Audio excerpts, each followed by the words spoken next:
Complete అయిందే. నా పేరు మీద ఏమన్నా రాపిత్తేంది? అన్ని నీ పేరు మీద రాపించుకుంటాను. నీ పేరు మీదేనా? నా పేరు మీదనే. ఈ తలకాయ ఇవ్వలదే. నాది. ఆ తలకాయలో పెట్టుకునే పాపడ బిల్లు ఇవ్వలదే. నీది. ఈ చెవులు ఇవ్వలే. నాయి. చెవులకున్న కమ్మలు బుట్టాలు ఇవ్వలే. నువ్వు ఏంచినాయి? ఈ ముక్కు ఇవ్వలే.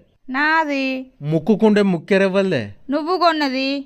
ఈ మెడ ఇవ్వలే. నాది. మెడకున్న మంగళసూత్రం ఇవ్వలు తెచ్చిర్రే. నువ్వు తెచ్చిందే. ఈ చేతులు ఇవ్వలే. నాయి. చేతికున్న బంగారు గాజులు ఇవ్వలే. నీ. ఈ చేతికున్న ఏళ్ళు ఇవ్వలే. నాయే. నీ ఏళ్లకున్న బంగారు ఉంగురాలు ఇవ్వలే. నీయే. ఈ కాళ్ళు ఇవ్వలే. నాయే. నీ కాళ్ళకున్న పట్టీలు ఇవ్వలే. నువ్వు ఏంచినే? భాగ్య అనే పేరు ఇవ్వలే. నా పేరే. నీ పేరుకు ముందు ఇంటి పేరు ఇవ్వలది రాత్తవే. నీ ఇంటి పేరే. నా ఇంటి పేరుతో సహా మొత్తం నీకే రాసి ఇచ్చిన. ఇంకేం రాసి ఇవ్వాలి చెప్పు?